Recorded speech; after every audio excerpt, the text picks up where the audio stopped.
Before we begin tonight, get comfortable. Settle in.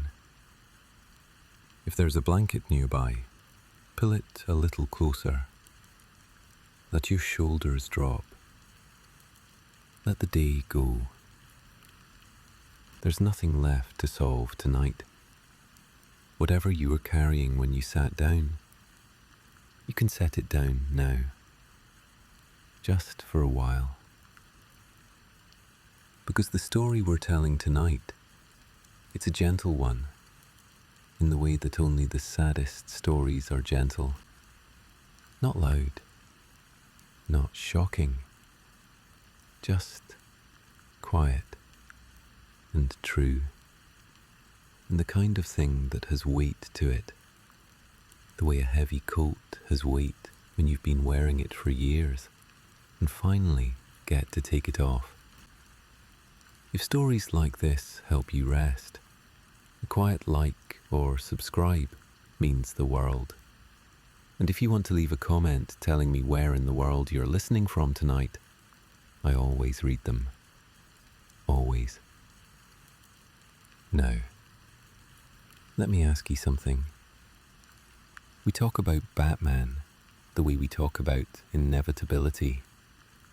We talk about him as though he is a force of nature, something that exists outside of failure, outside of loss, outside of the specific grief that comes from trying your absolute hardest and still watching someone fall. We talk about the victories, the criminals brought to justice, the city saved again and again from the edge of something terrible. And those stories are real, and those victories matter. But there is another ledger, and no one talks about it, not the way it deserves. There are people who are gone from the world, from Batman's world, from Gotham's world, who would not be gone if things had been different.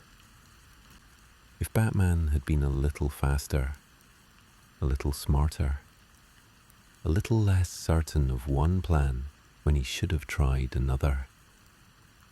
There are people whose names he carries the way old soldiers carry dog tags from the ones they couldn't bring home.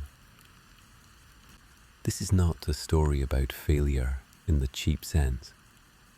It is not a story about a hero who wasn't good enough. Batman is, by any measure, the finest human being who has ever put on a mask in the history of the city he protects. But the finest human being is still a human being. And human beings lose people. All of them. Every single one. Tonight, we are going to sit with the names, the people Batman loved, tried to protect, tried to save, tried to reach, and couldn't, or didn't, or arrived at too late, or understood too slowly, or was simply not able to stop what was coming, because some things in this universe cannot be stopped by a man in a cape, no matter how hard he's willing to bleed. We are going to talk about the ones who haunt him, the ones whose absences have shaped him more permanently in some ways than any enemy ever could. Because the Joker has broken his body, Bane has broken his back, Ra's al Ghul has tested his mind and his resolve across decades. But loss is the one thing in Bruce Wayne's life that he has never learned to recover from. He only learns to carry it further. The rain is soft tonight. There's nothing you need to do. Just listen. This is the story of the people Batman couldn't save. Chapter 1 begins now. Before we can talk about the names on Batman's ledger, we need to understand something about the ledger itself, about what it means for a man like Bruce Wayne to fail someone, because failure for Bruce Wayne is not what it is for the rest of us. For most people, failure is a normal part of living. The job you didn't get, the relationship that didn't survive, the dream you put down somewhere along the road. We fail, and we grieve, and we adjust, and we continue. We build a kind of scar tissue over the wound, and we keep moving forward, because that is what the living do. Bruce Wayne cannot do this, or rather, he does not allow himself to. The wound stays open. That is the condition of being Batman. It is not a choice he makes consciously, night by night. It is the foundation he built himself upon in a crime alley when he was 8 years old. 2 people fell in an alleyway behind a theatre, and a boy made a vow in the dark beside their bodies. And that vow did not say, "I will try my best and grieve when I fall short and keep going with appropriate compassion for my own limitations." The vow said, "No one else, no one else, no more, not while I breathe, not while I can act." That is the architecture of Batman's soul. And it is magnificent, truly. The most extraordinary act of will in Gotham's long and complicated history. A child channeling the worst night of his life into something that actually protects people, actually works. But here is what that architecture costs. When Bruce Wayne builds his entire identity on the premise that he can be the line between the people he loves and the darkness, when every decision he makes springs from that 8-year-old's desperate promise, then every person he loses is not just grief. It is proof that the vow was not enough. It is proof that the boy in the alley failed. Again. I want you to hold that before we start naming names, because it changes everything about how we understand this story. Batman does not experience loss the way his allies experience it, with heartbreak and tears and the long, slow work of healing. Batman experiences loss the way a surgeon experiences losing a patient, with an immediate, precise, devastating audit. What did I miss? What did I not see? What could I have done differently? Where was the flaw in my plan? He turns his grief into an investigation every time, and the suspect is always the same: himself. Alfred Pennyworth, the man who raised Bruce, who loved him perhaps more completely than anyone else in his life, who was, for decades, the single beating heart of Wayne Manor. Alfred used to say that Master Bruce never truly grieved, that instead he catalogued, he filed, he archived the names of the lost under the heading of lessons, and returned to his work before the feelings had finished arriving. Alfred worried about this for decades. He was right to.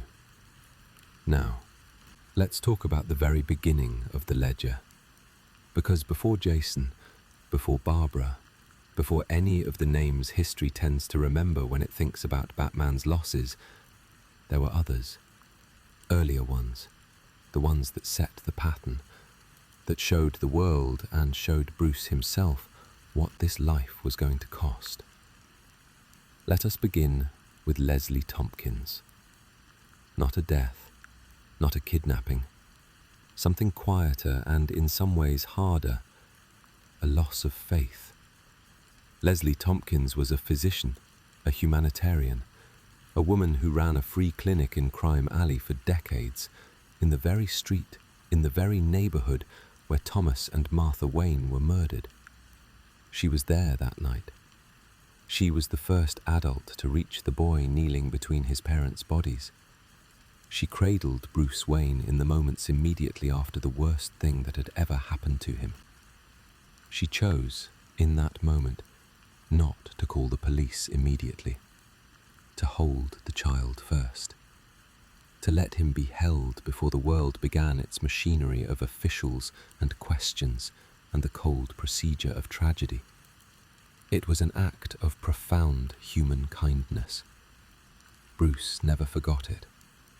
She became one of the small number of people in his life he trusted completely, one of the figures who knew the truth of him. And then, in a story that still divides fans to this day, Leslie Tompkins, the woman who held him in the alley, the woman who had dedicated her entire professional life to saving the people of Gotham's poorest streets, reached her own breaking point. After years of watching the wounded come through her clinic, the criminals, yes, but also the civilians caught in the crossfire, the children with burns from someone's scheme, the old women with broken bones from someone's escape. She looked at the wreckage of one particular night and made a terrible, devastating decision.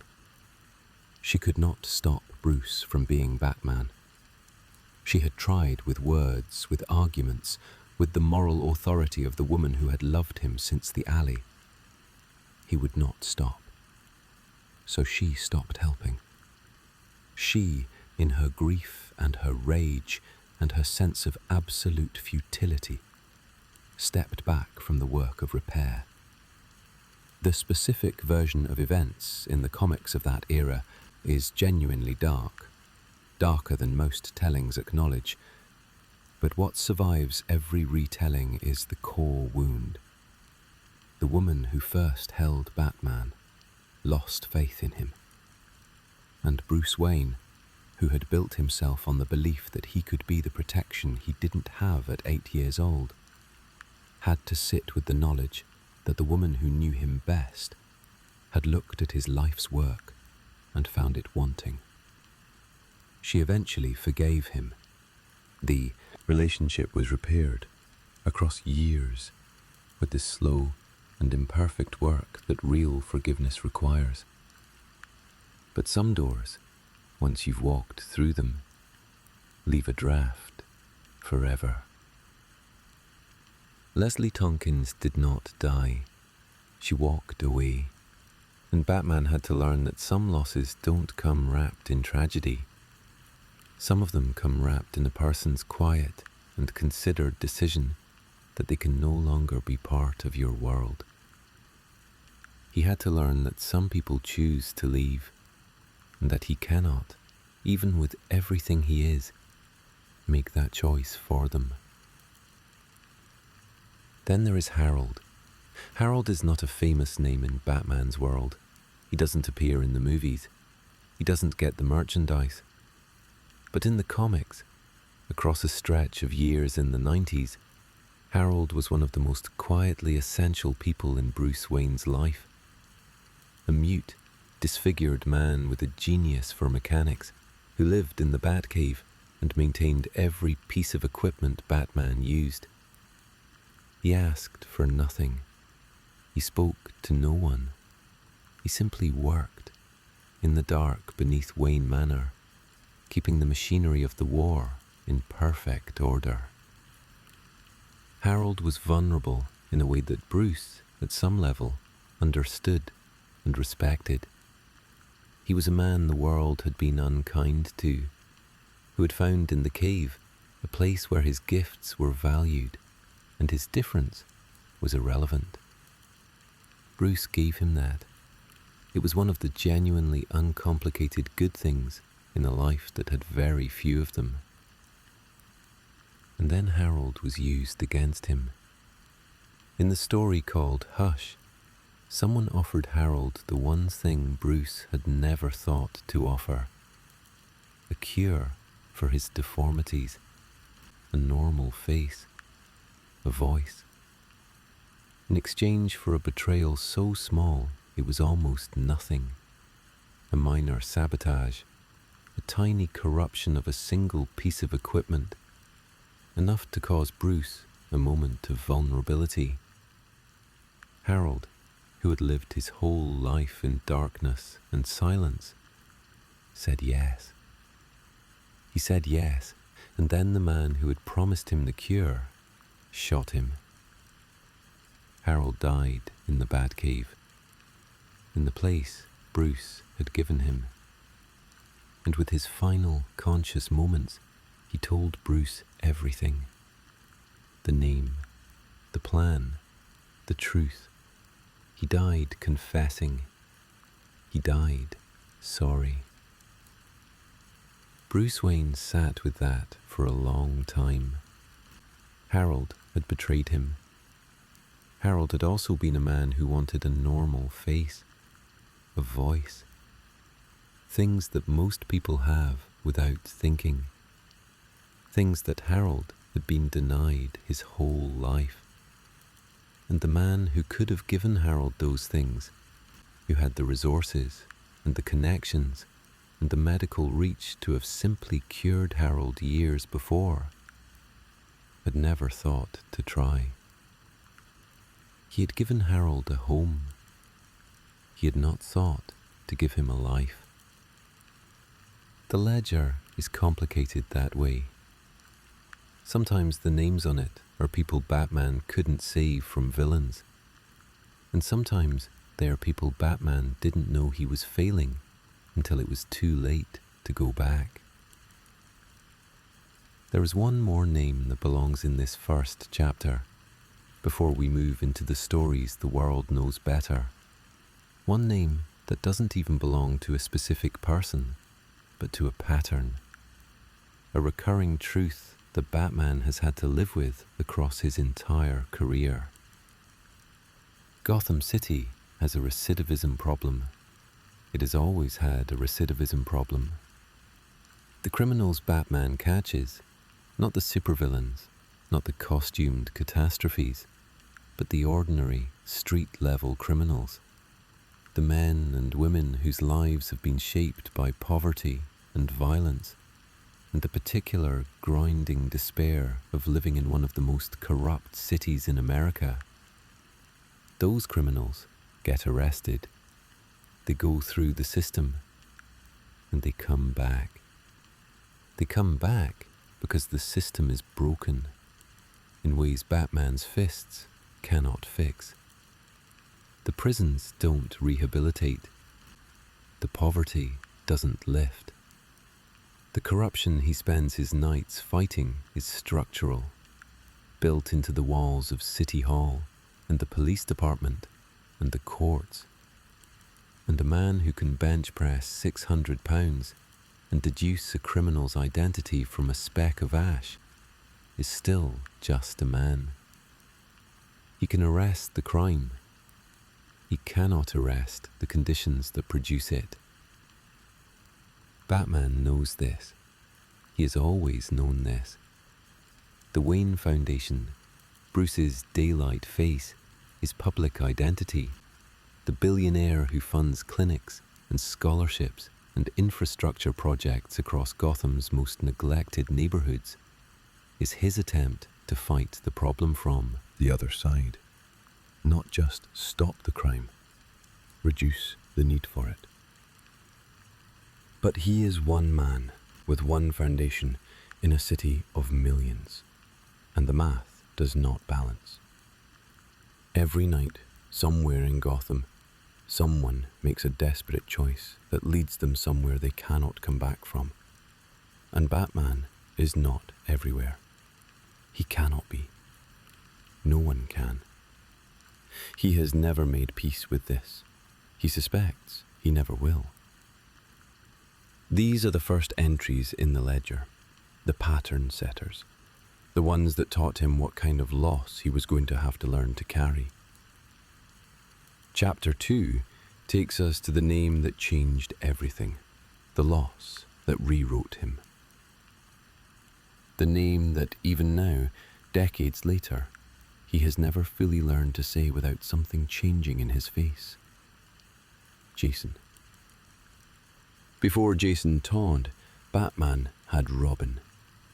Before the red hood and the grave and the crowbar and the bomb, before all of it, there was just a boy in bright colours and a man in dark ones, working the same city from different angles, and the whole thing was supposed to be about giving a child somewhere to put his grief. You have to understand Dick Grayson first. Not because Dick is Jason. They are as different as two young men can be while wearing the same colours. But because Dick defines the template that Jason never quite fit, and the fit problems were always the warning signs that no one read correctly. Dick Grayson came to Bruce Wayne the way Bruce had come to grief, suddenly, violently, publicly. The youngest of the flying Graysons, a circus acrobat, watched his parents fall from a sabotaged trapeze wire to a sawdust floor in front of a paying crowd. 9 years old. Bruce recognized the wound, recognized it the way only someone carrying the same wound can. He brought Dick in. He trained him. He gave him the colors and the mission and the partnership. And Dick Grayson flourished. Because Dick, despite everything, was made of something that bent toward light. He was warm where Bruce was cold. He connected where Bruce retreated. He became, in the truest sense, a son. The closest thing Bruce Wayne would ever have to the uncomplicated love of a parent for a child. Right up until the moment it became complicated. Dick eventually grew up, grew out of the Robin colours, grew away from the man he'd been trained by, grew into Nightwing and his own life in his own city. The separation was painful, the way that the right separations always are, necessary, correct, and quietly devastating for the person left behind. Bruce Wayne was left behind. And then, a few years later, on a dark street in Crime Alley, he found a boy trying to steal the tires off the Batmobile. Jason Peter Todd. Jason's origin has been revised across different eras of storytelling, but the essential truth remains constant. He was a street kid. Hard circumstances, hard neighborhood, the specific resilience and the specific damage that comes from having to grow up faster than any child should. He was angry. Not the way Bruce is angry, that cold and controlled and precisely targeted anger, but the real kind. Chaotic, reflexive. The anger of a boy who had been let down too many times to believe in the world's goodwill. Bruce took him in anyway, trained him, gave him the colours. And here is the failure that starts the whole story, the one Bruce has had to live with longest. He saw the warning signs. He was the world's greatest detective, and the signs were not subtle. Jason's impulsiveness, his willingness to use more force than the situation required, his tendency to blur the line between justice and vengeance, the line that Batman had spent his entire career holding with both hands. He saw it all. And he believed he could fix it. He believed that the mentorship, the mission, the sense of belonging, the things that had worked for Dick, would sand down Jason's edges in time. He believed the problem was solvable. He made a plan. He did not ask Jason. That is the first failure. Not dramatic, not a villain's scheme.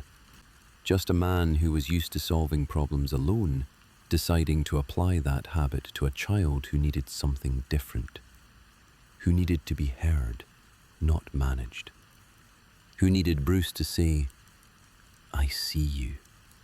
I see what you're carrying. Tell me about it." Instead of, "I see the problem." Here is the training program. Jason loved Bruce. That is the part the later darkness sometimes obscures, but it is true and it is important. Beneath the anger and the frustration and the feeling of always being measured against a predecessor he could never be, Jason loved his father figure, the way that abandoned children love the adults who choose them. Desperately, completely, with the terrifying vulnerability of someone who has been disappointed enough times to know exactly how much this one's going to hurt if it goes wrong. He wanted to be worthy of Bruce. He wanted to be good at this. He wanted, beneath all the attitude and the bravado and the fists that landed too hard, to be someone Bruce was proud of. He just didn't know how to be that person yet, and there wasn't enough time. In 1988, DC Comics did something unprecedented. They ran a telephone poll. They asked the readers, a 4-digit number you could call for a small fee per call, to decide whether Jason Todd lived or died. The story being told, a death in the family, had Jason travelling to the Middle East to find his birth mother. He found her. She was being blackmailed by the Joker. The readers voted. More than 10,000 calls. The margin was slim, a few hundred votes. The readers chose death. In the story, the Joker beats Jason Todd with a crowbar, methodically, brutally, in a warehouse, while his mother, his birth mother, the one he had travelled across the world to find, stood outside and did not try to stop it. And then the Joker left, and the bomb he'd left behind went off, and Batman arrived too late. That is the sentence that defines the entire story. Not the crowbar, not the bomb, not the vote, just those 4 words. Too late. Batman has arrived too late to things before. He has arrived too late to things since. But there is something about this particular too late. The boy in the wreckage, the boy he'd been responsible for, the boy he'd chosen and trained and then not quite gotten right, that sits differently than all the others. He held Jason's body in the rubble of that warehouse, and he has never, in any truthful telling, fully put it back down. The costume went into a case in the cave. Glass front, a spotlight, a plaque, a good soldier. He has been asked many times whether that memorial is a tribute or a self-punishment. He has never answered directly. Probably because the honest answer is that it is both, and he is not certain he deserves to choose. The story does not end with the warehouse. It never does in Gotham. Years later, more than a decade of published stories, years of the costume in the case, years of Batman operating differently in ways he himself couldn't always articulate. A young man in a red helmet appeared in Gotham and began solving crime problems in ways Batman would not allow himself. Permanent ways. Batman began to investigate. The Red Hood, he came to understand, was not a new villain, was not a copycat, was not even entirely a villain. The Red Hood was Jason Todd. Jason had been brought back. The specifics are labyrinthine, as DC Comics resurrection stories tend to be, involving Superboy's cosmic reality punch and a Lazarus pit and Raj Al Ghul and a level of continuity complexity that could fill its own video. The important truth is simpler. Jason was alive. Jason was angry. And Jason had come back to Gotham with a very specific and very reasonable question. The Joker killed me. The Joker is still alive. You know where he is. You have known where he is every day since I died in that warehouse. Why? In Under the Red Hood, one of the finest Batman stories ever told in any medium, Batman and Jason finally have the conversation they should have had when Jason was still alive. In a ruined building, across a divide that feels wider than any physical distance, Jason presents the case. Not the Joker specifically, the principle. You have rules about killing. Those rules protect the worst people in this city. You protect the Joker. The Joker killed me. How do you reconcile that? And Batman's answer, and it is not the answer most people expect, because the obvious answer, easy answer, would be about the sanctity of life, about the line you cannot cross, about the soul you protect when you refuse to take a life. Batman's answer is this: because if I started, I would not stop. Not because killing is wrong, not because the Joker deserves to live, because Bruce Wayne knows himself. Because the anger in him, the 8-year-old's rage, the thing he has channeled for decades into training and discipline and the careful application of exactly as much force as necessary, he knows what that anger would do if he gave it the specific permission of one justified killing. He knows it would not stay there. That is not a satisfying answer. Jason does not find it satisfying. He says so, loudly.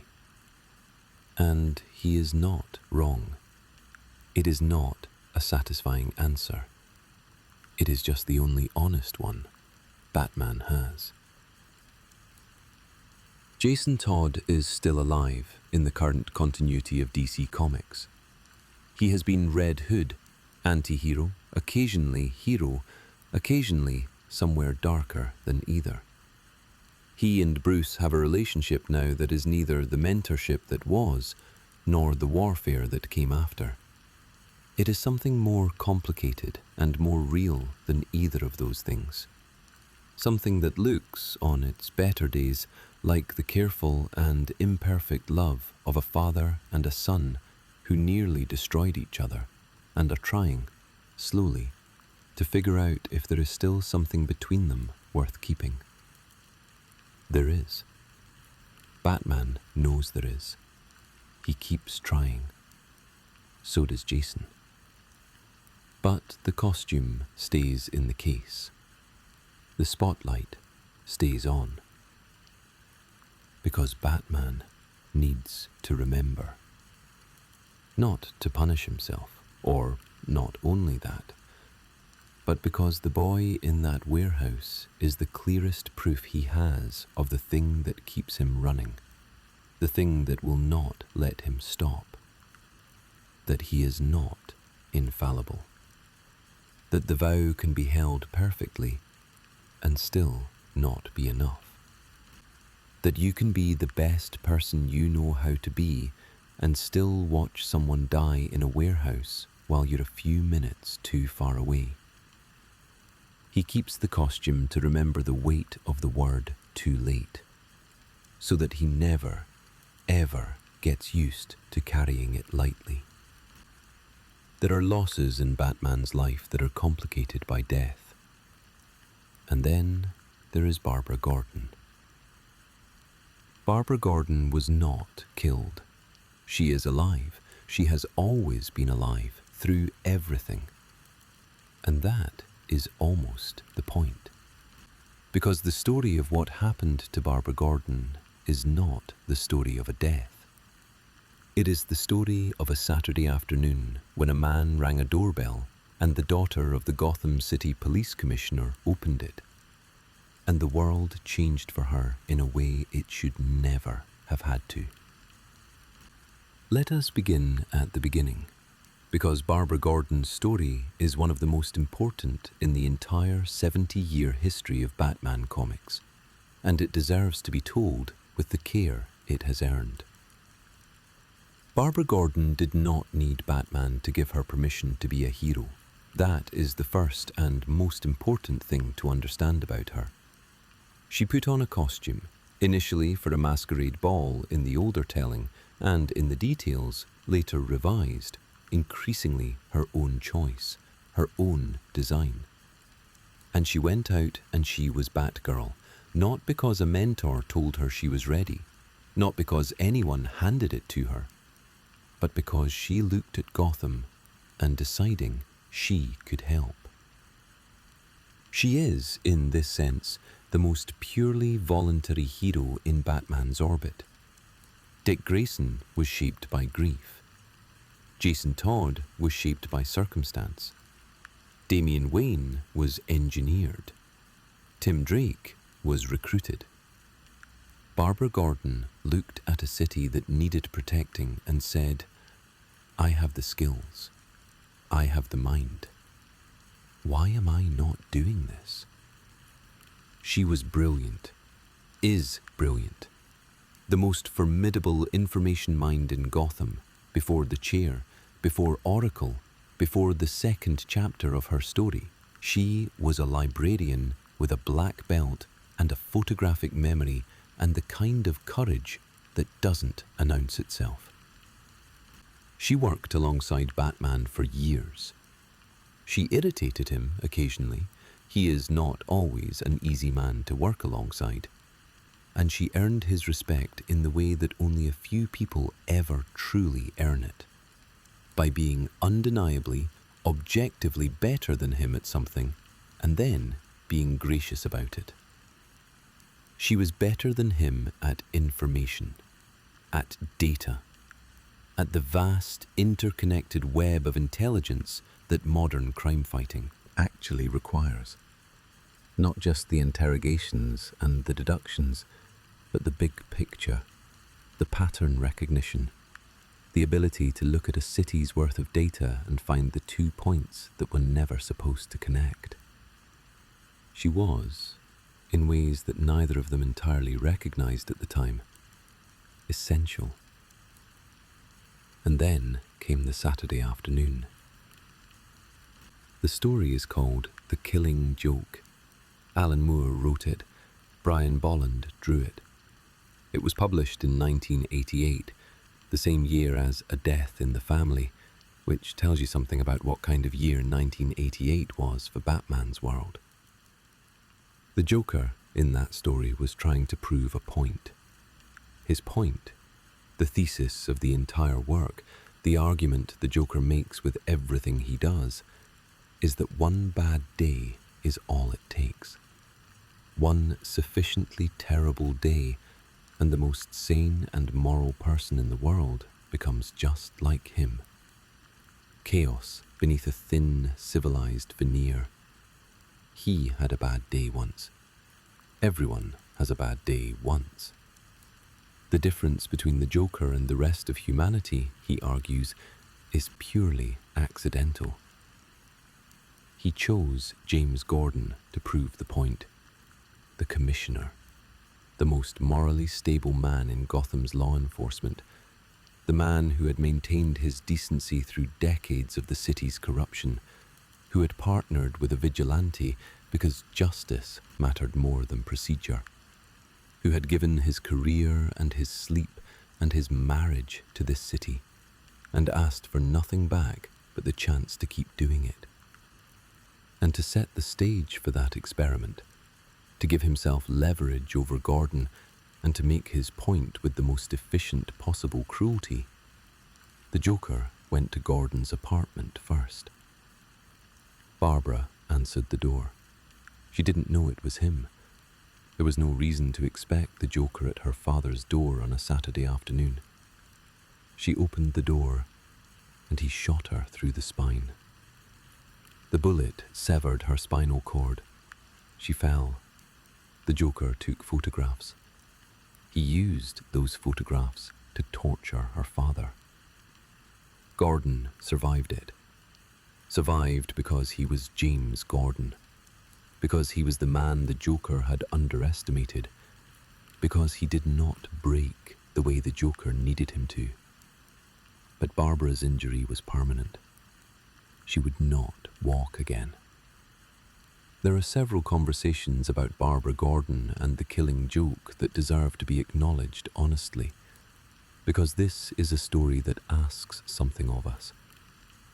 The first is about Alan Moore himself, who has said in the years since that he was not proud of the decision, that he made a choice in telling that story that used Barbara Gordon's suffering primarily as a mechanism for someone else's plot, and that he later recognized the problem with that. The victim as device question. The woman whose injury exists to further the story of the men around her.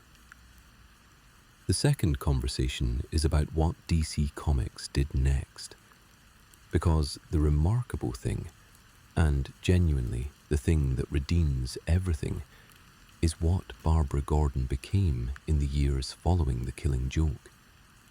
She did not disappear. She did not become a cautionary tale filed away in the archive. She became Oracle.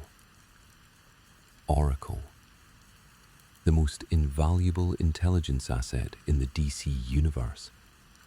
Operating from a wheelchair in Gotham City, with a computer network she had built herself, and a mind that had always been the most formidable thing about her, Barbara Gordon became the person that Superman called when he needed information, that Wonder Woman called, that every hero from Metropolis to Star City to Opal City relied upon. She built the birds of prey. She ran intelligence operations that no government agency could match. She sat at the center of a web that stretched across the entire world, and she held it together with the same courage and the same intelligence that had made her Batgirl. But now, without the luxury of physical ability to fall back on. Now, with only her mind. She was extraordinary. More extraordinary, arguably, than she had been before. Because what she built as Oracle required more than bravery. It required an act of reinvention so complete, so demanding, that most people, given that Saturday afternoon, given that doorbell, given everything that followed, would have simply stopped. Barbara Gordon did not stop. She redirected. She found another way, and Bruce Wayne watched her do it, and carried, alongside his awe at her strength, something quieter and less comfortable. He had not been there. He had not stopped it. The Joker had walked up to his ally's door in the middle of the day, and nothing Bruce Wayne had built, none of the surveillance, none of the preparation, none of the planning, had been in place to prevent it. One of the people who mattered most to him in the world had been shot in her own home, and he had been nowhere near. That lives in him. It will always live in him. He is not able to tell Barbara about it in any direct way. She does not want his guilt. She has made that clear across the years, with the characteristic directness that makes her so irreplaceable. She does not define her life by the Joker's bullet, and she will not allow him to define her life that way either. She is more than what happened to her. She has always been more than what happened to her. But guilt and grief do not require permission to exist.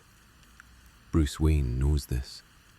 The guilt exists anyway, in the quiet hours, in the moments between patrol and dawn, when he is too tired to keep everything in its proper compartment. And in those moments, he thinks about a doorbell and the split second before someone opened it, and what he would give, what he would trade, what he would sacrifice to have been in a different place on a Saturday afternoon all those years ago. Barbara Gordon is, in the present continuity of DC Comics, Batgirl again, restored after a complex and somewhat divisive storyline involving surgery and rehabilitation. The debate about that restoration is ongoing among fans, and both sides of that debate are making real and meaningful arguments.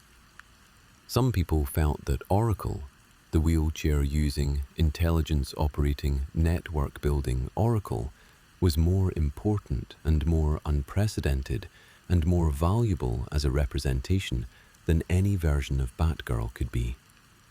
Others felt that Barbara's return to physical heroics was her choice, her agency, her right. What is not in debate is what she is. She is one of the finest heroes in Gotham's history. She always has been. And Bruce Wayne has never stopped being grateful that she is alive.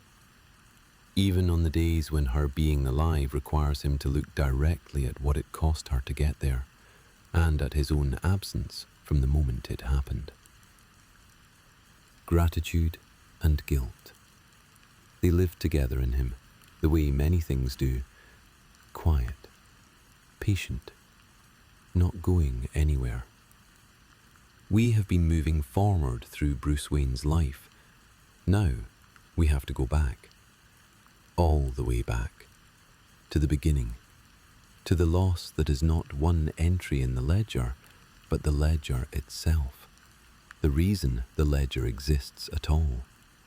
The loss that made Batman. Thomas and Martha Wayne. It is tempting to move quickly through this part of the story, because it is the most told story in Gotham's mythology. Every version of Batman eventually arrives at the night in the alley. The theatre, the pearls, the gunshot, the boy kneeling in the dark. We have seen it so many times, in so many versions, that there is a risk of it becoming wallpaper. Something we know is there, something we register, something we move past on our way to the interesting parts. But tonight, because this is a night for sitting with the ones who are gone, I want to try something different. I want to try to tell you not about the night, but about the people. Thomas and Martha Wayne. Not as symbols of loss, not as the plot mechanism that creates a superhero, but as the two specific human beings who were alive in Gotham City before June 26th, 1981. Or whatever night the comics choose, the date shifts depending on the telling, and who were not alive on the morning after. Thomas Wayne. The comics are not always consistent about Thomas.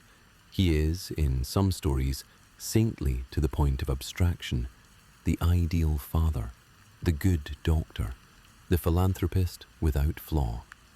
But the better stories, the ones that treat him as a man rather than a martyr, give him edges.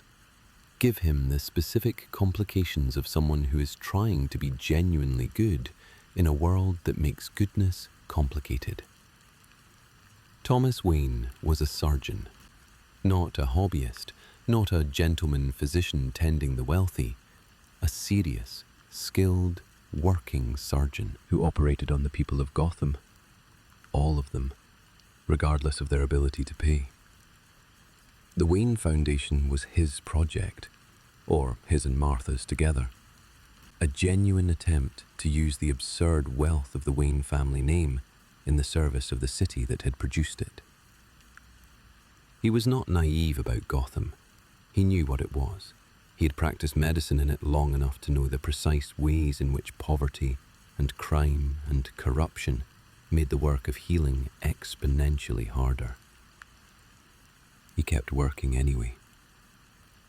Some versions of Thomas Wayne give him a darker thread: political involvement in Gotham's shadow government, decisions made in the grey zone between expedience and ethics. Some versions suggest the Wayne name has a shadow cast across it, that the foundations of the wealth are not as clean as the charitable works.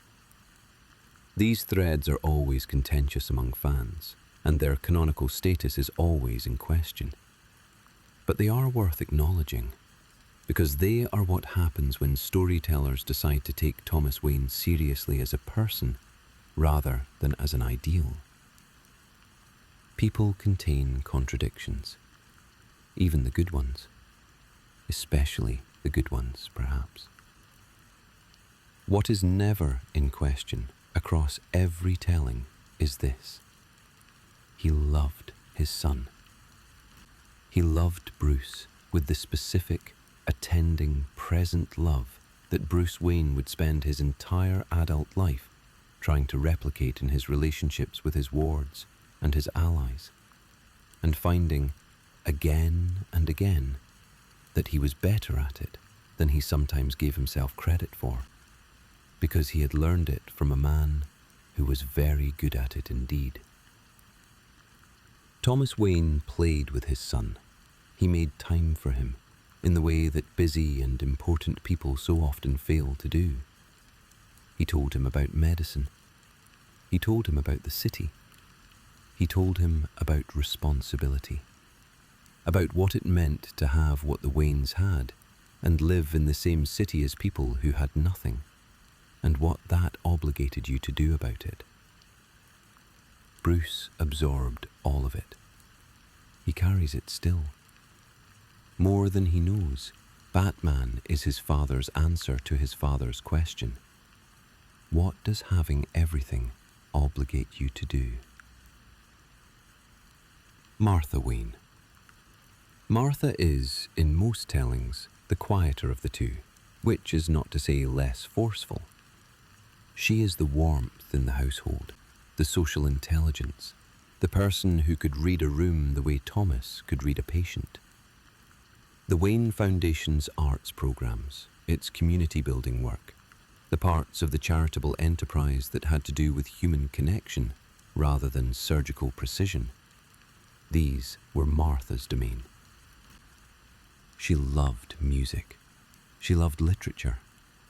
She had read, by the time she was killed, more books than most people encounter in a lifetime, and she remembered all of them, in the specific way that readers remember books, not just the plot, but the feeling they produced, the colour they cast on the days around them.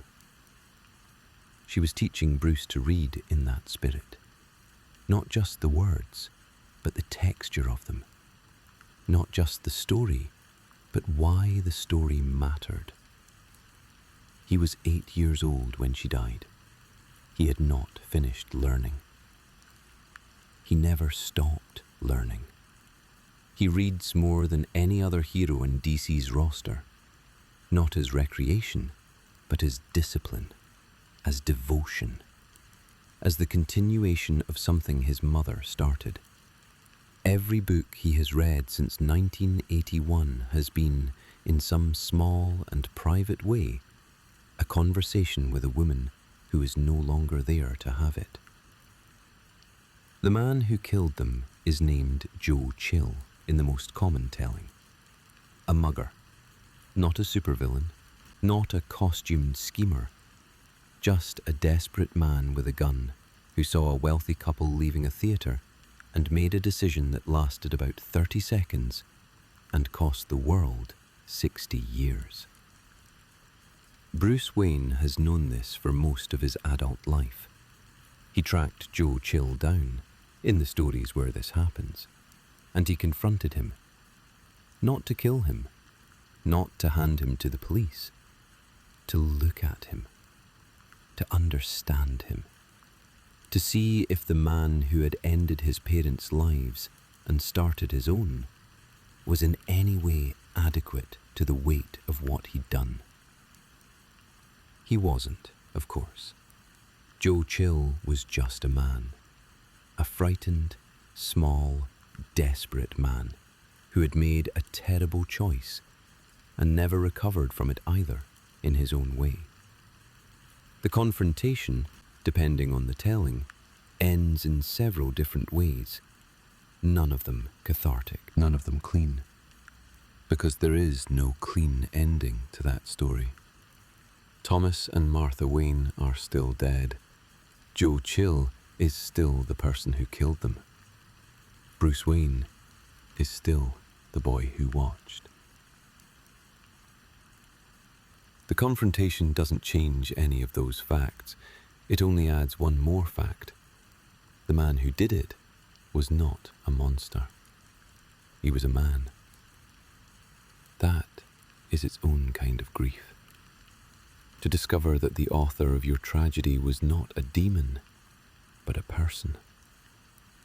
In the stories where Ra's al Ghul desecrated the Wayne graves, stealing the bodies, using them to shatter Batman's focus during the Tower of Babel crisis, Bruce Wayne had to face the unimaginable. The physical remains of his parents, disturbed, moved, weaponized. It was the demon's calculation that this would break the detective's concentration. What Ra's al Ghul underestimated, as he sometimes does with human emotion, was the distinction between grief and weakness. Batman went after the bodies with the focused fury of every loss he had ever catalogued, recovered them, and buried them again. He stood over the graves afterward for a long time. Alfred waited at a respectful distance. There are no words recorded from that vigil. Alfred never asked. Bruce never offered. Some conversations are between a man and the ground beneath which the people who made him are resting. They don't require a witness. Thomas and Martha Wayne are not entries in the ledger the way Jason and Barbara are. They are the ledger. They are the reason the page exists, the reason Batman keeps count at all. Every name that comes after them is an echo of their names. Every failure Batman experiences is measured somewhere beneath conscious thought against the night in the alley. The first failure, the original loss, the one he was too young and too small and too powerless to prevent. He has never been small since. He has never been powerless since.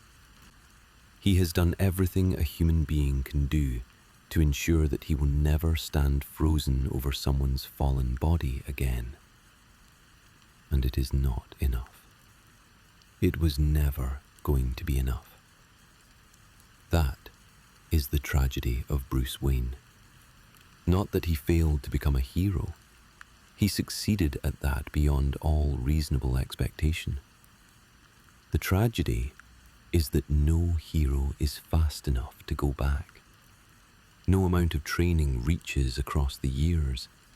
No contingency plan covers the past. Thomas and Martha Wayne are still gone. And Bruce Wayne still goes to that alley. Not often. He does not wallow, but sometimes, after a particularly hard loss, after a night that asked too much, he goes back to where it started, and he stands there in the dark, and whatever prayer an atheist offers at the sight of an old wound, he offers it. And then he goes back to work, because that is all he knows how to do.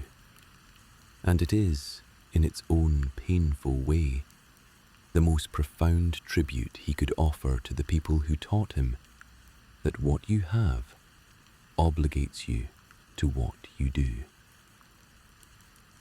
This chapter is about a different kind of loss, a quieter one that doesn't come with funerals or graves or costumes in glass cases. This is about the people Batman tried to save from themselves, the people on the wrong side of his war who, in another world, in slightly different circumstances, might not have been his enemies at all. The ones he could see the humanity in, even as he was putting them in handcuffs. The ones he kept watching for a sign, across years, across dozens of encounters, that something in them was still capable of being reached.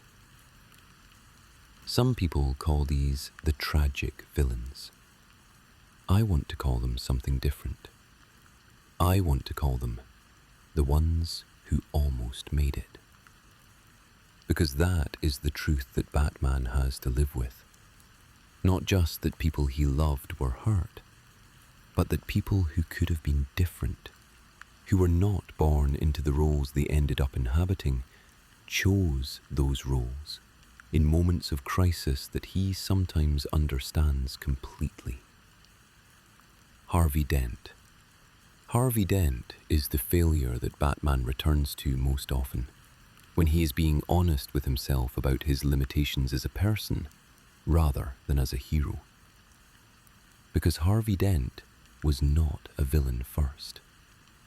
Harvey Dent was a friend. In the years before Bruce Wayne put on the cowl, and in the early years of the Batman's existence, before the gallery of costumed criminals had fully coalesced, Harvey Dent was Gotham's district attorney, and he was a true one, not the purchased kind that Gotham produced with such regularity, the real kind, the prosecutor who meant it, the man who believed in the law the way Bruce believed in justice, not as an institution, not as a career, but as a moral fact that the world was organized around. They were friends, Bruce Wayne and Harvey Dent, real friends, the kind you don't make often as an adult, the kind that feel like discovering something you didn't know you were missing. They were working toward the same city. They understood each other across the public/private divide, Harvey knowing, eventually, that Bruce was Batman. Bruce knowing that Harvey was the most dangerous thing a man in Gotham could be, genuinely incorruptible. And then came the acid. In court, a criminal who saw his case collapsing in front of Harvey Dent's relentless prosecution reached for the only weapon available. Battery acid, flung across the courtroom. And the left side of Harvey Dent's face, and some accounts go further, some say the damage went beyond the face, into the mind, into something chemical and fundamental about how Harvey processed the world, was destroyed. The prosecution of that case had been Bruce Wayne's responsibility, not directly, not personally, but in the infrastructure of the case, the evidence chain, the witnesses, the web of pressure that should have neutralized that defendant's ability to do harm. There were gaps. Batman knew they were there. He had planned to close them before the trial date. He was 2 days late. 2 days. The man who emerged from the hospitals as Two-Face was not the man Bruce had called his friend. That man was still somewhere inside. Harvey has always been somewhere inside, fighting the fracture, sometimes winning, sometimes losing, the battle between the two halves of a self that used to be whole, playing out across decades of Gotham's criminal history. Bruce has never stopped believing that Harvey is still in there. He has never stopped trying. There have been rehabilitations, periods of clarity, of treatment, of Harvey Dent being something other than Two-Face. Bruce has funded them, has testified at hearings, has arranged the psychiatric care, has pulled every string he can reach to give Harvey every possible chance. And each time, eventually, the coin flips the wrong way, and Harvey goes back to where he is, and Batman goes back to catching him. This is the particular grief of Harvey Dent. Not that he is lost, but that he is almost found again and again, and then lost again. The hope keeps coming back, and the hope keeps being disappointed, and Bruce Wayne keeps trying anyway, because the alternative is to admit that Harvey Dent is beyond reach, and that is the one admission he is constitutionally incapable of making. Every life is sacred. Every life means something. Harvey Dent is still in there. He has to be. Mr. Freeze. There is no character in Batman's world whose tragedy is more complete, more symmetrical, more impossibly pure than Victor Freeze. Because Victor Freeze did not start as a villain. He did not choose a life of crime. He was a scientist, a cryogenics researcher whose entire professional life had been oriented around one single, private, desperately human goal: keeping his wife alive. Nora Freeze had a terminal illness. Victor, with the resources of the corporation he worked for and the considerable intelligence he brought to the problem, had developed a cryogenic stasis system. She would sleep through the years he spent finding a cure. She would not suffer. She would not deteriorate. She would be there when he solved it. His employer saw the technology differently. Victor was interfering with company resources for personal reasons. He needed to be stopped. The confrontation in Nora's laboratory, surrounded by the equipment that was keeping her alive, something went wrong. An explosion. Victor Freeze fell into his own cryogenic fluids. He survived, but the accident had done something permanent to his physiology. He could no longer exist at room temperature. His body required sub-zero conditions to survive.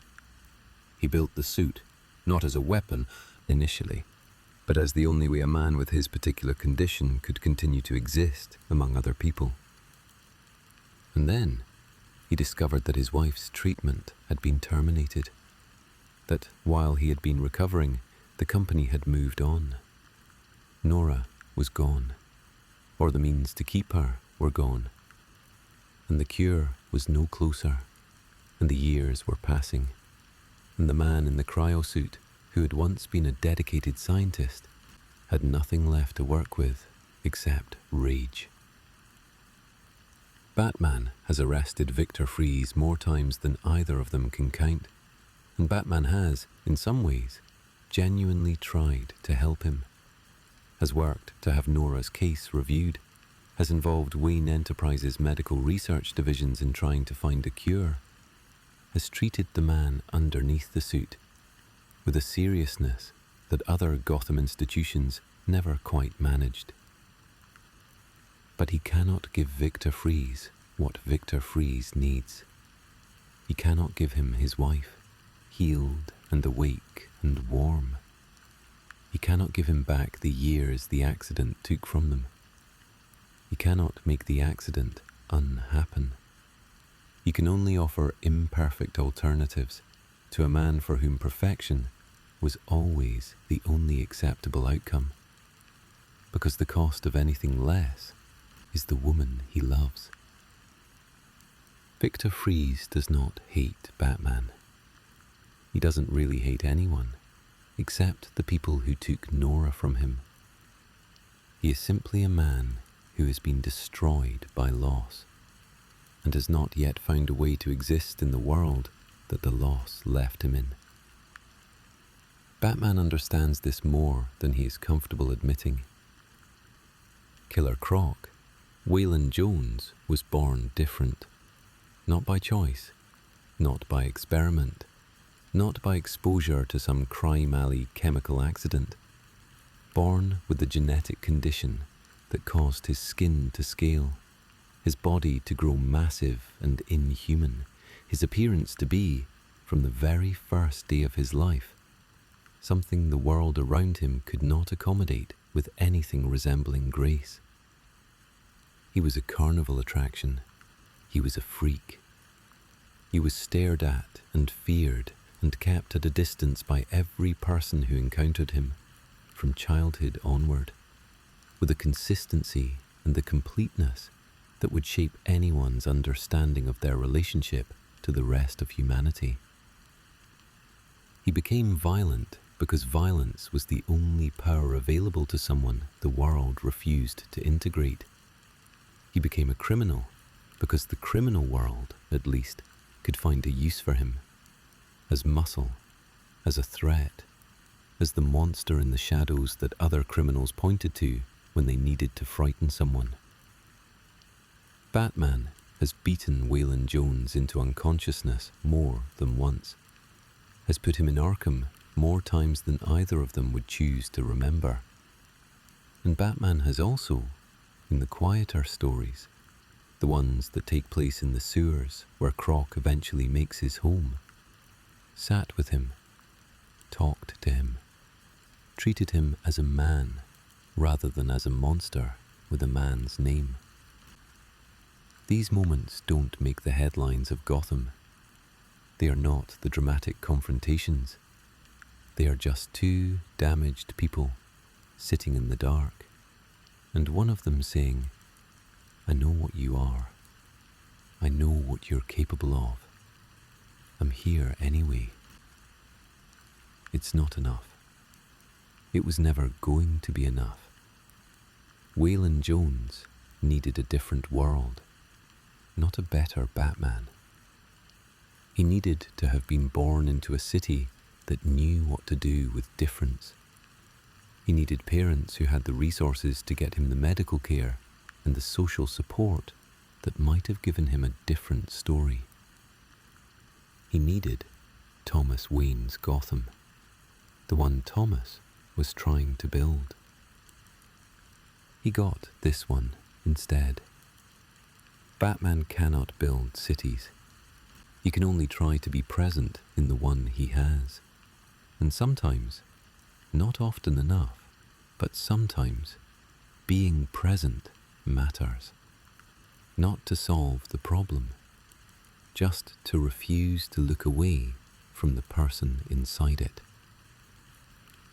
The pattern across all of these names, Harvey, Victor, Waylon, and the dozens of others that a complete list would require, is the same. These are people whose lives intersected catastrophically with a system or a moment of violence or the particular cruelty of random biology and emerged as something that Gotham needed Batman to fight. But beneath the armor and the ice and the scales, there are men. Specific, individual, irreplaceable men. And Batman knows their names. Not just their code names.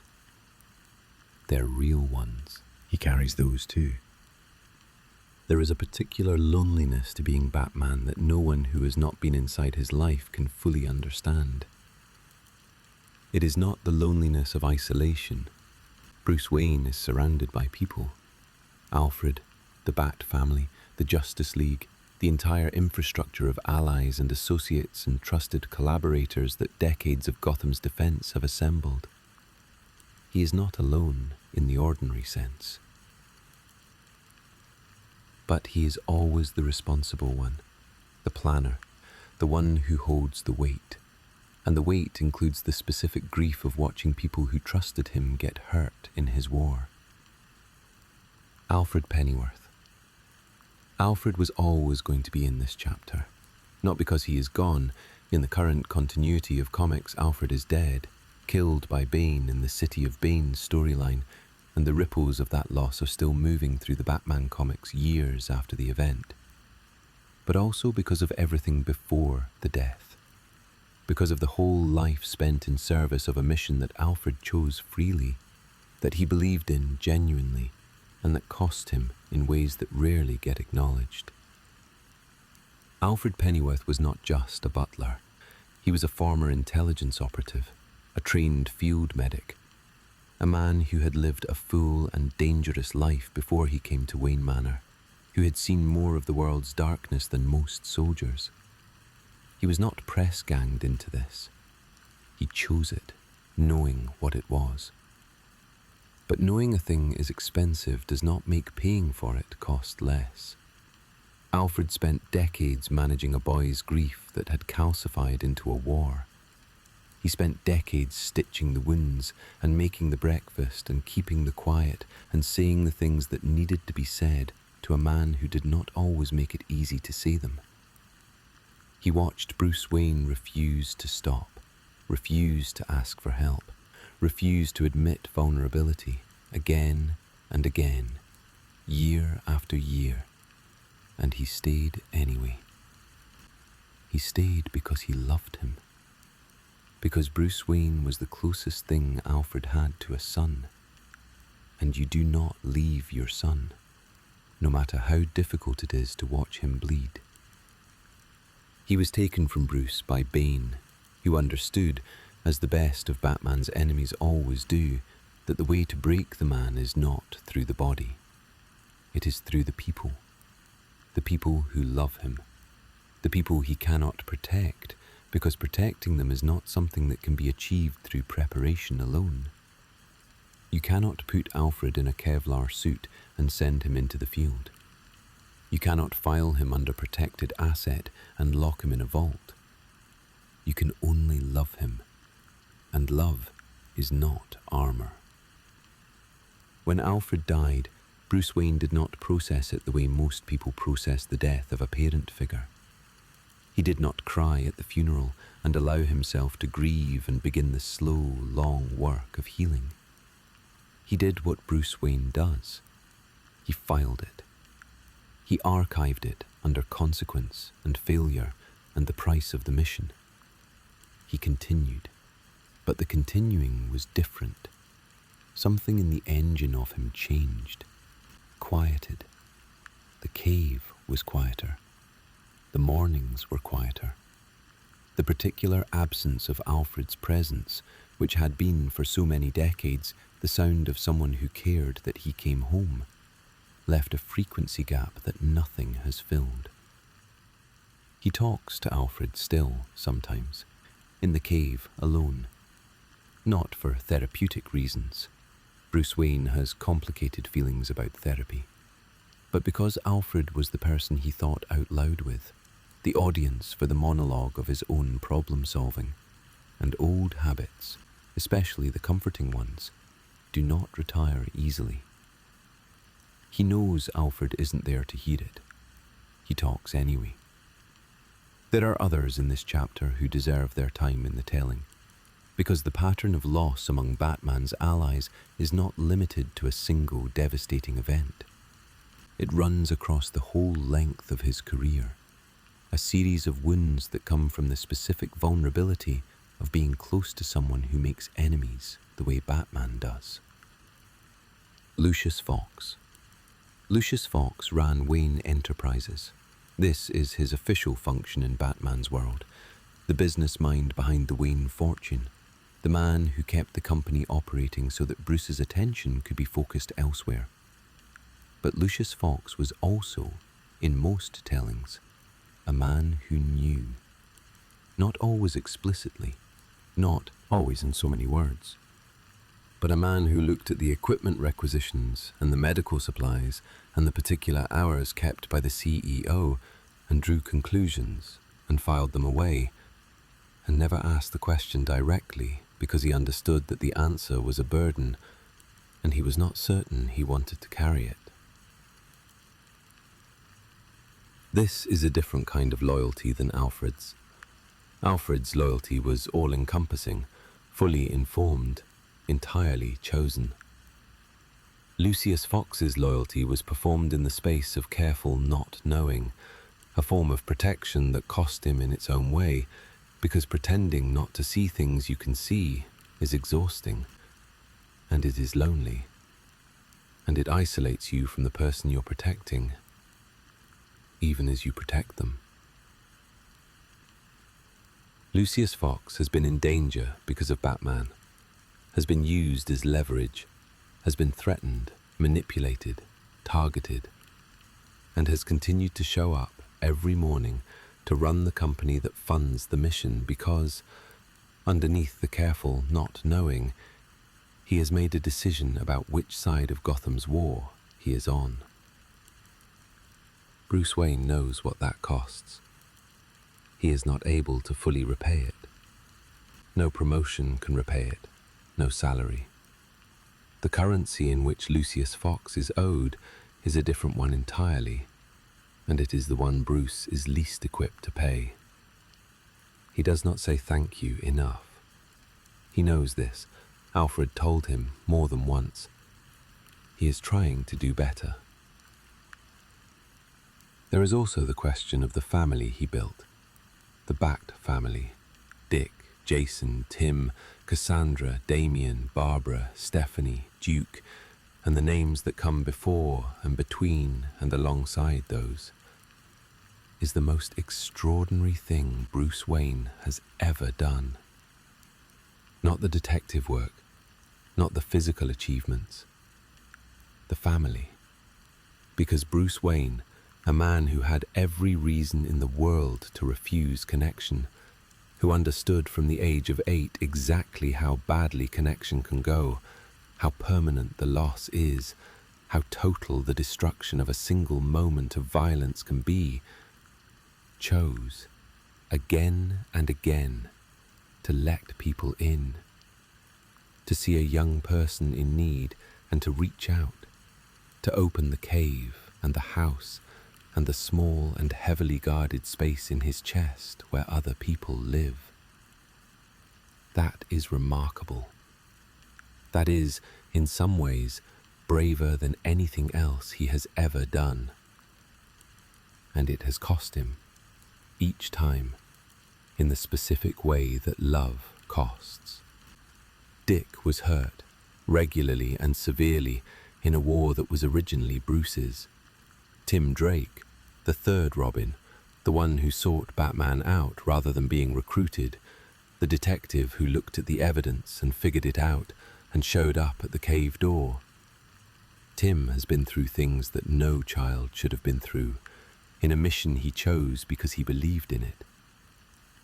Stephanie Brown, another Robin, briefly, and another person who died, in a storyline that remains one of the most controversial in Batman's publishing history, a death that was handled badly, many argued, in ways that echoed the older conversations about Barbara Gordon, a character used as a plot mechanism rather than honored as a person.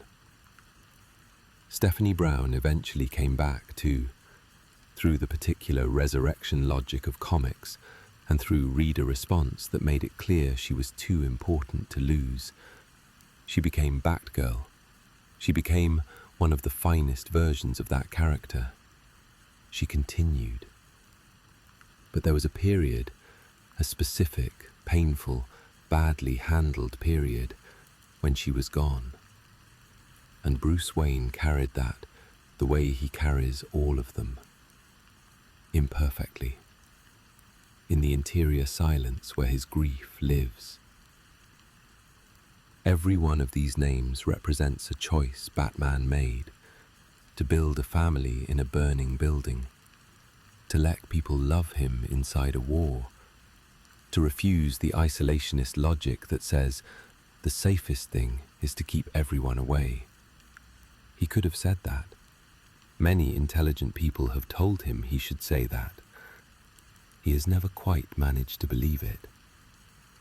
Because the alternative, the life without any of them, is not a life he knows how to want, even if wanting them costs him this.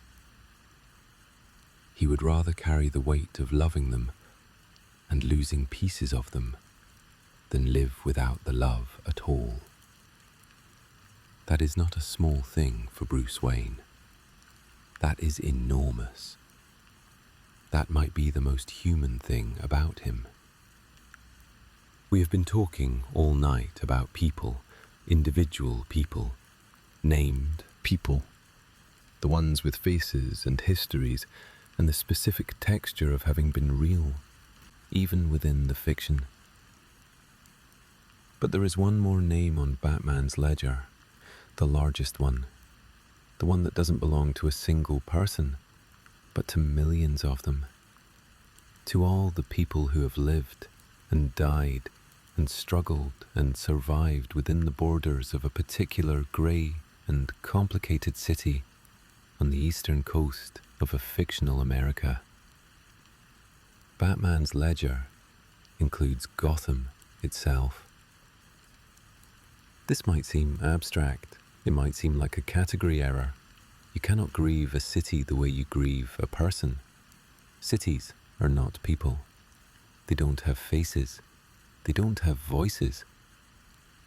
But I think if you have been listening tonight, you understand what I mean. Batman's relationship to Gotham City is not an employer-employee relationship, or a service relationship, or even exactly a duty relationship, though it is all of those things too. It is a love story. One of the oldest in the comics. And, like all love stories, it includes grief. Gotham City is broken. This is not controversial. It is the premise of the entire Batman project. If Gotham were a functioning, healthy, well-governed city with effective law enforcement and a strong social safety net and reliable infrastructure, Batman would be unnecessary. The city's brokenness is the condition that produces him. But Bruce Wayne did not choose a broken city. He chose this city. Specifically, the city where his parents are buried. The city where the alley is. The city that produced both the Waynes and the Joker. The best and the worst of what human beings can be, growing in the same soil. He chose Gotham because Gotham is his, in the way that a place is yours when you love it past the point of sense. And Gotham keeps failing to be saved. This is the longest and most complex entry on the ledger, the one without a resolution, because Batman has been fighting for Gotham for decades of real-world publication time, decades of in-fiction time. And Gotham is still the city it was when he started, still corrupt, still dangerous, still producing its particular variety of extreme and theatrical suffering, still, year after year, requiring the same man in the same suit to go out into the same dark and do the same work. He has made progress. The city is better than it was, safer in measurable ways, the corruption less total, the institutional rot slower. The work matters. He knows the work matters. But it is never enough, and it never will be. And Bruce Wayne has had to find a way to live inside that truth, to accept that the city he loves is not a problem he will ever solve, only a patient he will never stop treating. And this, finally, is the most honest answer to the question this whole video has been building toward. Why does Batman keep going? Not the vow. The vow is the beginning of the answer, not the whole of it. The vow was made by an 8-year-old in a moment of unbearable grief. The man who keeps the vow 50 years later is doing something more complex than keeping a childhood promise. He keeps going because stopping means conceding that the people on his ledger, Jason, Barbara, Alfred, Thomas, Martha, Harvey, Leslie, Harold, and the thousands of unnamed civilians who have lived and died in Gotham's particular shadow, meant nothing, that the cost of the war was simply waste, paid into a void, achieving nothing lasting. He keeps going because the people on his ledger deserve a city that gets better. Because Thomas and Martha Wayne were trying to build a better Gotham, and the alley interrupted that, but it did not end it. It transferred it. It gave it to the son, who has more tools and more skills and more desperate intensity than his father ever had. He keeps going because he is the only person he knows who will not stop. And because somewhere in Gotham tonight, as it is every night, there is a child in a dark place, afraid, and the chance, small but real, that the shadow of a cape across a rooftop will be the difference between that child's story ending here and continuing. Batman cannot guarantee that child's safety. He cannot be everywhere. He cannot stop every crime, save every life, close every case with a clean and satisfying ending.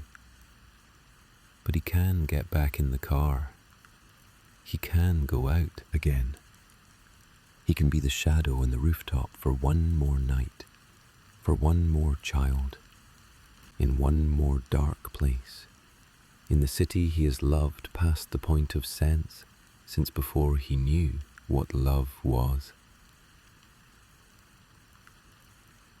The ledger stays open. It never closes, but you keep it, you carry it, and you go back out.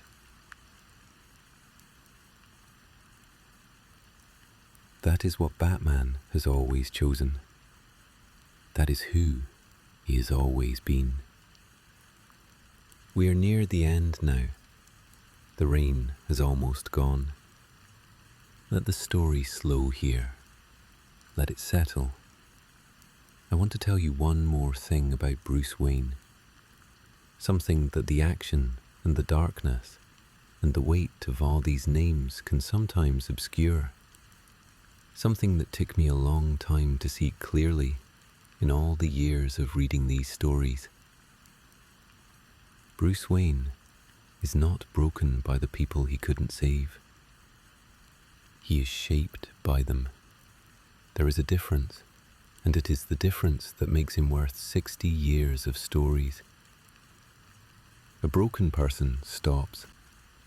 A broken person turns the grief inward and lets it eat them from the inside until there is nothing left but the grief itself. A broken person uses the loss as a reason to give up on the mission, on the world, on the possibility that anything they do matters. Bruce Wayne has had every opportunity to be broken. He has had more loss in his life than most people encounter across 3 generations. He has lost his parents and his mentor and his allies and his friend's wholeness and his son, and gotten him back and almost lost him again, and lost him again differently. He has stood at more gravesides than any living person should stand at. He has held more broken bodies in wreckage under more collapsing roofs than anyone. He is not broken. He is heavy. There is a difference. Heavy is something you carry. Heavy is something that slows you down and makes certain steps harder than they used to be, and sits with you in the quiet moments and does not fully go away. Heavy is the appropriate response to having loved people and lost them in a war you chose. He carries it.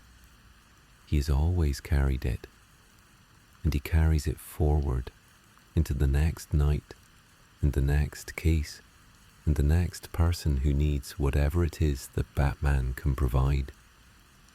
because the alternative is to set it down and walk away. And that is the one thing Bruce Wayne will not do. The cost of failure for Bruce Wayne is not despair. It is depth. Every person on his ledger adds to the understanding he brings to the next one. Every loss makes him more careful, more thorough, more precisely and devastatingly attentive to the specific details that might have been different if he'd been more careful, more thorough, more attentive before. He gets better because of his losses, not in a way that makes the losses worth it.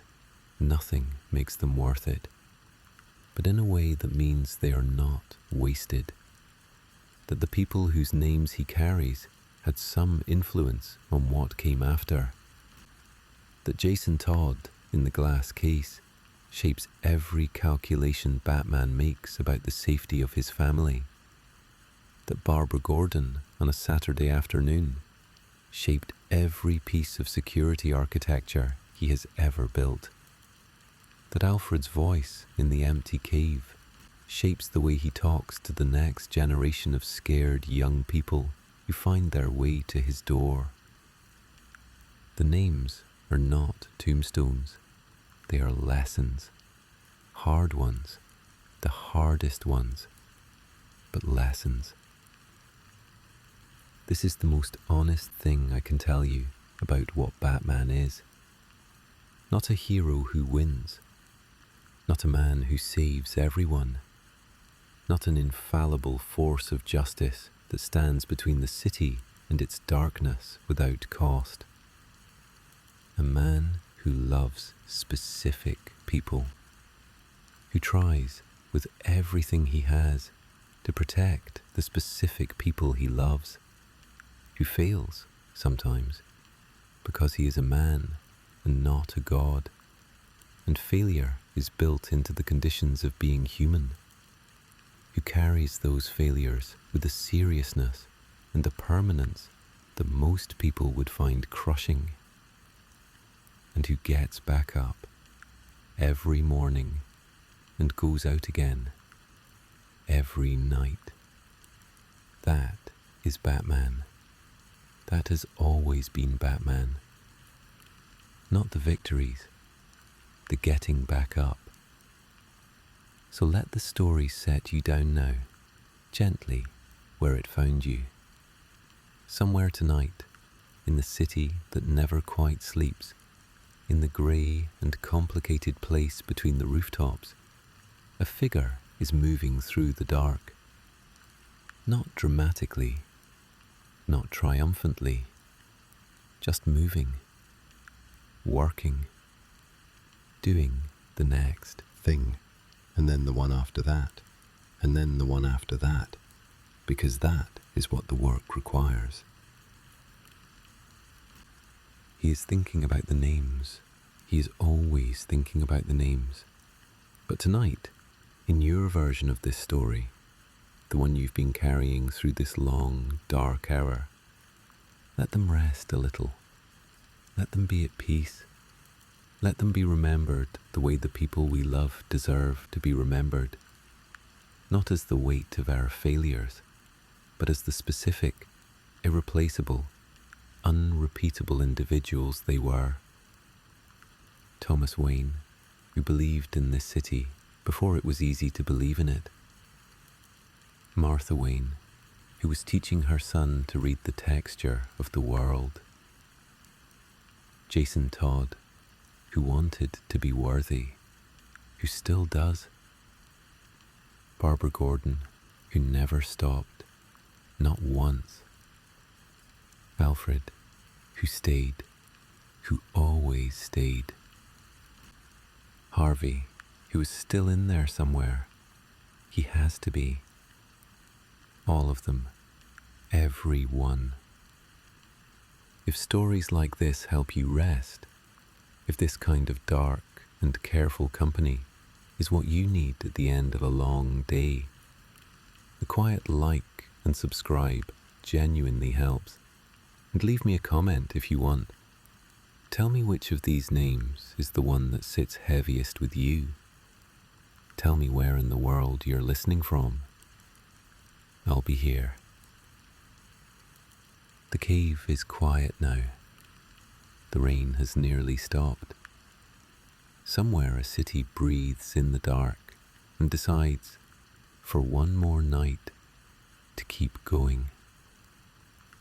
You should too. Sleep well. You did your best today. That is enough. That has always been enough. Good night.